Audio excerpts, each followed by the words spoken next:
Hey everyone, so today I'm going to be replacing the front pads and rotors on the Corolla. Now before I get started, I just want to cover the equipment and tools that you're going to need for this job. So obviously you need a set of rotors for the front. This is a 2015 Corolla. These are the CENTRIC Premiums, that's the part number. A little bit of a nicer rotor, they're painted, nice cross etching on the rotor itself. Now when you get these out of the bag, they do have a layer of oil on them. That's just to keep them from flash rusting when they're in transit and in storage. So you're going to need either a brake cleaner or rubbing alcohol will also work, just so you can get that layer of basically oil that they put on at the factory when they manufacture these. As far as the pads, also using some Centrics. These are their new PQ Pros. They're supposed to be really quiet. That's the part number. Look like a real nice pad. Nice thing about the Corolla is all the pads are the same. There's no inside, outside, left, right differences. From what I can tell, there is absolutely no difference between all four pads. So you don't have to worry about mixing them up. And they come with a little bit of fluid to put on the back side on here just to keep them from vibrating and making noise when you're stepping on the brake. And it comes with all new hardware. You always want to make sure you replace the hardware. They get really disgusting and crummy over time. As far as tools and equipment you're going to need, for the most part, I always wear a set of gloves. It tends to be a pretty dirty job. Everything's covered in brake dust, so I try to use some, mechanics gloves just to keep your hands clean. Also, a decent set of rubber gloves will work if you don't have any sort of mechanics gloves. I use my impact gun to take the wheels off. It takes a 21 millimeter socket. If you don't have a wrench or an impact gun that size, you can use the lug wrench that comes with the vehicle. When you're putting the wheels back on, the proper torque spec for putting the wheels on is 76 foot-pounds of torque when it goes back on. So you don't want to just gun them on, you want to check that. When I get the pads off and I have to push the caliper back and recompress the piston, I have this tool that I use for that. If you don't have a caliper compression tool, you can also use a C-clamp. Is a very popular option for pushing back on cars that have brake calipers that are a floating style. That will work very well. You're going to need some sort of ratcheting wrench typically. Now, you need a 14 millimeter 6-point socket to get the brake caliper off. And putting this back on, this has a 25 foot-pound torque spec. And for getting the bracket off of the vehicle for when you want to replace the rotor, this is a 17 millimeter 6-point socket. This is 79 pounds of torque for putting this on. So this thing takes a pretty good amount of torque for putting that bracket back on. And then since one of the most frustrating parts of doing brakes is you're typically dealing with a lot of rust from all the heat cycles. So you're probably going to need some sort of wire brush to clean things up so that the rotor sits nice and flat again, and the pads as well. And it's also not a bad idea to have some anti-seize to put on the hub so that the rotor doesn't get rusted to it again. These are the original rotors, so these might have a little bit of a fight for me coming off. And it's not a bad idea to have a little bit of grease, since this has pins on the caliper that it slides on. Sometimes they start to get a little seized up and you got to throw some more grease on them. Now, there is a really good trick with the Toyotas for getting the rotor off. This is a 12 millimeter socket. This is an existing bolt that was on the car that I stole off of the radiator support. I'm going to put this back on when I'm done. But the nice thing that Toyota does is, rotors are one of the toughest things to get off because of that rusting situation. People will often try to use a hammer. Sometimes it works, sometimes it doesn't. You can also use sometimes a puller, a universal puller to pull them off, but Toyota puts a nice threaded hole on their brakes. So you basically can run this bolt in, and this will push up against the backside of the hub, and it should break it loose. So this should make this a much easier job and much less frustrating than trying to smash the rotor off with a hammer. Sometimes it's dangerous, sometimes it's a little bit tough.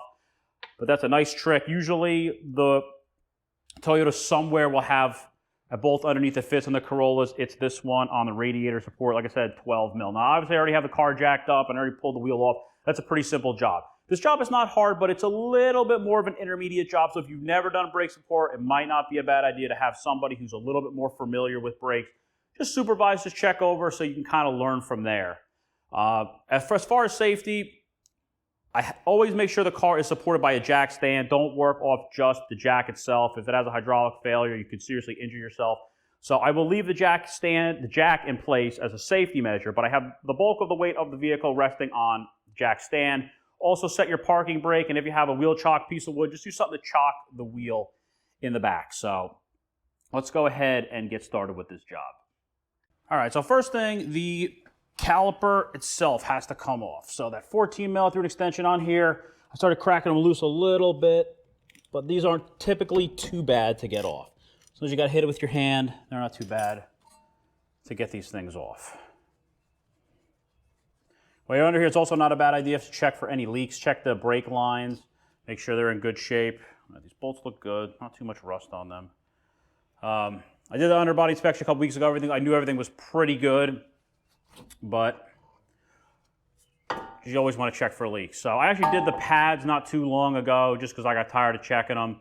But I know they are not too bad, but the rotor's starting to get a little bit of a wobble in it. So you never want to let the caliper hang from the hose. You can damage. The hose is actually made up of a lot of pieces, so you just don't want to let it hang from it.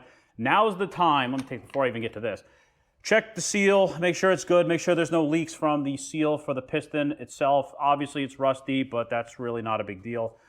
The surface is pretty flat, but it looks pretty good. A little bit of brake dust / rust on it, but not bad. It's nice and flat. You just want to be mindful when you're compressing it not to damage the seal. You want to make sure it seats properly. This is where you can either use the brake tool or the C-clamp if you have one. Also, you want to make sure you crack the cap for the brake reservoir since you are pushing the fluid backwards. It'll give you a little bit less resistance. You don't want to overpressurize the system. So I just use this tool and I will start to push this thing back. So you can get these things on Amazon. They're pretty inexpensive. It makes jobs like this a heck of a lot easier, pushing this back. You don't want to have to go too fast for this, nice and slow. Make sure that the seal is going back nice and evenly. Watch it while you're going. This is a lot easier. You have a lot more leverage, and you're not going to slip out like you tend to do with a C-clamp. You want to do this before you really get too deep into this job, because if there is a problem, you don't want to really have everything prepped and ready to go and then find out, oh, gee, now there's a problem with the caliper or the seal for the caliper or something else. Okay, that feels good. That feels like it went back all the way. The seal looked good. All right, that looks good. It's back all the way. Nice and clear. I'll just rest this here for now. If I have to get a bungee cord or a zip tie or something to hold this up when I'm getting the rotor off, because I don't want this thing to accidentally fall, but I'll just leave it there in the meantime. So now that that's out of the way, I can pull the pads off. Actually, you know what? Let me just take the whole bracket off first, rather than trying to get the pads off. They're a little stuffed in there. This is 79 foot-pounds to put this thing back on. So this may be a little bit tougher to get this thing off. So we'll see. Yeah, this one's giving me a little bit of a fight, but that's pretty normal. These are a much larger bolt, so they typically will take a significantly higher amount of torque to break them loose. Ooh, yep, oh, and these things are really tight. This worst case scenario, I'll just go to the impact gun to get these things off. Breaker bar can also make this job easier.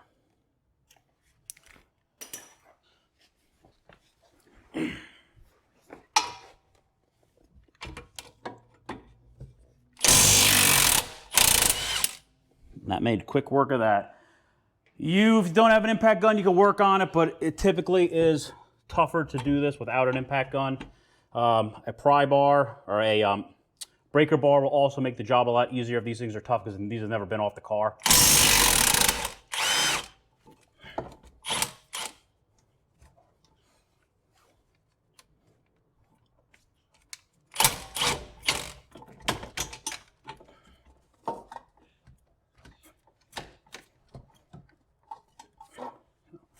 Don't always go super smooth, but we'll get it. That's not a big deal. We'll get it. All right.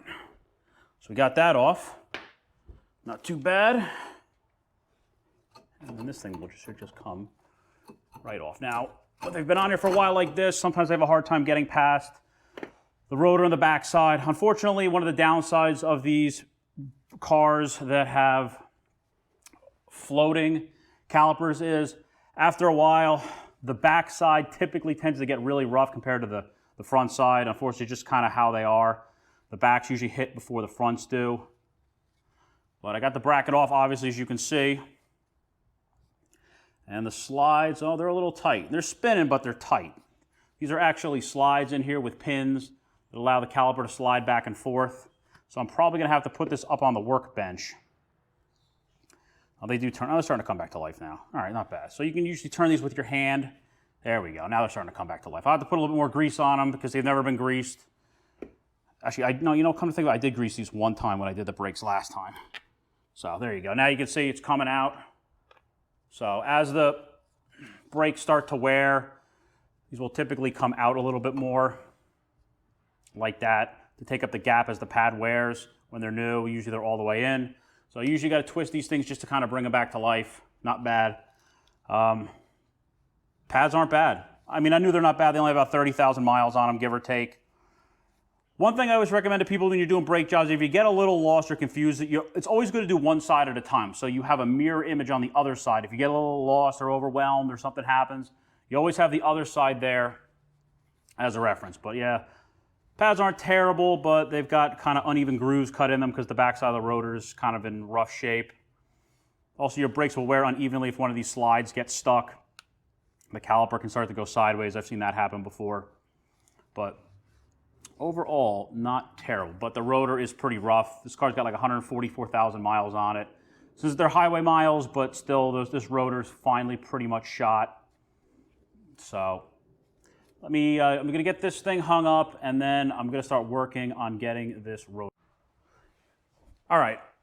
Threw a zip tie around the caliper, so now I don't have to worry about it falling and damaging it. Now, this is the part I was talking about before with this bolt that I temporarily borrowed from the radiator support bracket. This is a 12 millimeter bolt. Now, instead of having to smash this thing with a hammer, which sometimes works and sometimes doesn't, the idea is you can use this to push this up against the hub, and this is going to force the rotor, or the brake rotor off. All right, so that started making a little bit of noise, and I'll get it on the other side, see if I can start cracking the rust loose. I don't want to put too much torque on this bolt. It's not the biggest bolt, but I'm sure I'm fighting a pretty substantial amount of rust on this thing. This is probably one of the most frustrating parts of this job, is doing this, because these tend to get really tight over time.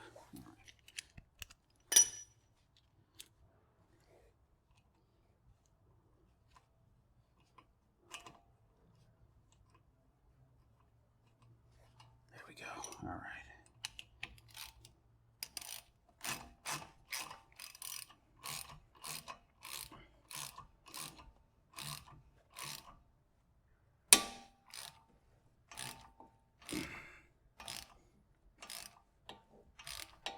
No, I think it's starting to work. I feel it coming off. And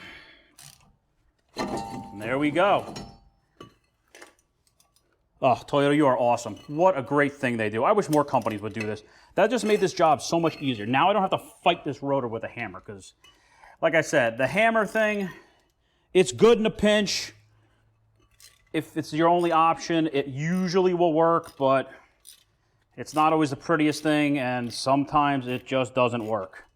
So that came off pretty easily overall, considering this car is almost 8 years old, and these have never been off before. So I'll have to reuse this bolt for the other side, and then when it's done, I'll just put it back on that bracket. And I always have that bolt. I don't have to go searching around for another one. So, all right. Looks good. Didn't break. All right, so that's off.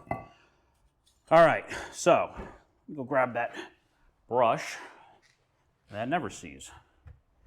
Now's where you want to clean this up. There is, there's, as you would expect, there's some rust on here. I'm going to get this rust off, trying to breathe this in.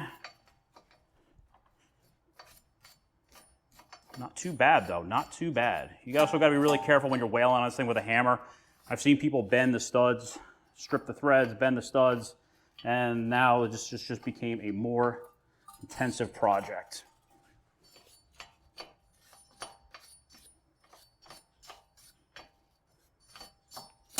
Not bad, though. Honestly, the rust is not as bad as I thought it would be on here. You don't have to go crazy cleaning this up. It's really not worth it. It's just raw cast iron. It's going to get rusty again. but you want it to have a nice flat surface and take all the existing rust off. So if the rotor sits flat, you don't want that thing to wobble around. All right, that looks pretty good. So this is where you want to put some never sees on for the next time you do this job, so you don't have to fight the rust too much. Now this stuff gets everywhere. It's like glitter. So what you want to do is put basically some on here. This is where you want to get a rubber glove so you don't make a mess, because once you get this stuff on your work gloves, you're never going to get it off. It's basically going to be there forever. So pop off my work glove and I'll transition to a rubber glove. I always keep a nice stack of thick and thin rubber gloves here in the garage for jobs like this. So we're just going to smear some on here where the mating surface is to the hub. This will not only prevent rust from occurring in the future, but basically that rotor will never seize to the hub again with the anti-seize on here like this. You don't need a ton of it, just a nice thin coating. Also, not a bad idea to put a little bit on the threads for the studs so they don't get seized, because the last thing you want to be doing is fighting that on the side of the highway if you get a flat tire. So I'll put a little bit of excess on that's on here. Put on these threads so they'll come on and off nice and easily. And that's basically it. So I'll go over to the workbench now. I'll start getting everything cleaned up and ready to reinstall everything. All right, got the bracket all reloaded. The slides were pretty good. To re-lubricate them, you can just pull them out all the way, pull the heads back on the boots. Use my grease gun, put a fresh layer of grease on them, and slide them back in. That's pretty straightforward. To get the boots to reseat, sometimes you just got to spin it like that and it goes on, but they really should not have much resistance to turn them. Getting the old pads out is pretty straightforward. You can tap them out if you need to with a hammer if they're a little bit difficult to get off, but they're basically junk. You see, this is the inside. You can see this is all uneven. So it wasn't getting full contact on the back side. Hardware, same thing. Sometimes a screwdriver, just pop the hardware out, pop the new hardware in. Sometimes it fights you a little bit, not too bad. And you're basically just going to slide the new pads into those grooves on both sides. You want to make sure you have them back all the way so you have the maximum amount of space for when you slide it over the rotor. So that's basically ready to go. All I need to do is take a paper towel, put some brake clean that little bit of oil that's on the rotors off, and we're ready to remount everything. All right, with everything cleaned up, you put the rotor back on, got all the oil off it. I'll give it one wipe because I got a little dirt on my hands. I'll wipe it off again when I'm all done. You can throw one of the lug nuts on there just to keep it from falling off, since there are no screws that actually hold that on. And we can leave everything loose and line everything up. So again, the big bolts are the 17 mils that hold the bracket to the knuckle are 79 pounds of torque.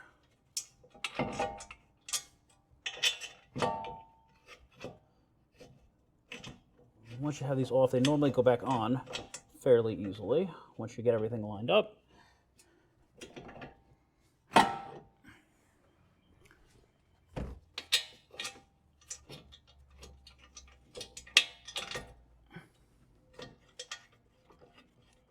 There we go. Go back to the wrench just to get these things run on for now.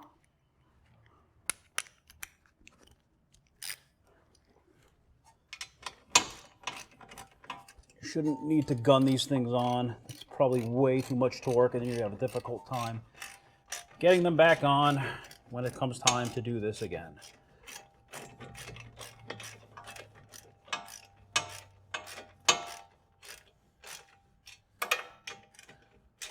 You go back and forth just to make sure everything sits nicely.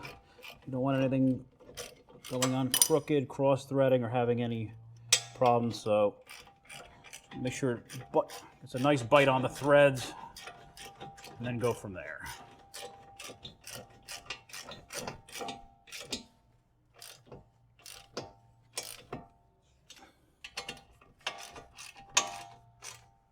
Okay. Well, when I'm all done, I'll break out my torque wrench. I'll check these, and I'll check the bolts for the calipers themselves. So this should be sitting on there. Now it won't fall off. We can do that. So this should, these are, I want to compress, push the pads in so they're sitting nice and flush. The car won't be able to spin this because it's in park, so I just got to cut that zip tie off, and we can put the caliper back on. Just make sure you hang that with something that's not going to fall or break. Last thing you want to do is end up damaging a caliper and having to replace that, because that's going to be a much more expensive and involved job. So we'll lose that for now. Make sure the hose is a nice clean route. It started getting a little binded up there, but I untwisted it. And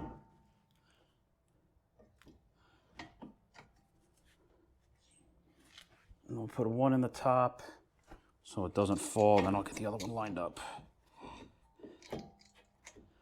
One thing that is very important when you do any brake job is, now that we have pushed the piston back, not only do you want to check the reservoir up top to see how much fluid is in there, because it may have gotten a little overfilled. I checked this was okay. I didn't have to push it back very much, as I did pads not that long ago. But with the first time you step on the brake now, you're basically not going to really have brakes. Reason being, that piston is all the way back. It has to reset itself. So don't just put the car in drive and start going, because that pedal is probably going to go to the floor. So when you're completely done with this job, the car's on the ground, you're basically ready to drive it again. Start the car as normal, leave it in park with the parking brake on. You're going to pump the brake pedal until you start to get your normal feel, because that piston is all the way in and it has to start setting itself out. And it's not only going to start setting itself out, but it's going to want to push the caliper this way on those slides to set the pads on both sides. So just make sure you don't throw it in drive right away, because you will not have brakes. And then you'd have to go to your emergency brake to be able to stop. So just give it, it's probably going to take about a dozen or so pumps, give or take, to do it. All right, so that's pretty much in the ballpark of where we need to be torque-wise. And that's basically it. So like I said, 79 for the 17 millimeter larger bolts. The smaller ones are 25 pounds of torque, the 14 mils. You put the wheel back on the same as you would if you're just doing a tire rotation or changing the tire on the side of the road. You can use a lug wrench if needed. They're specifically supposed to be 76 pounds of torque. But that's a brake job on this. It's not too hard. It can be a little frustrating sometimes fighting the rust and getting everything to line up and sit nicely, but it's very doable. If this is your first time doing it, I would definitely recommend have someone who maybe has a little bit more experience just to guide you, to show you the right things to do if you run into any questions, problems, or concerns you might have. But it's a fairly straightforward, inexpensive job. These parts, shipping and everything, cost about $160. I got them from Rock Auto, so this just looks to be like a very nice set of pads and rotors for this car, and they should last me for the rest of the life of this car. So I'll get everything cleaned up, put the wheels back on, and I'll basically be ready to go. So I hope you enjoyed the video. Thanks for watching.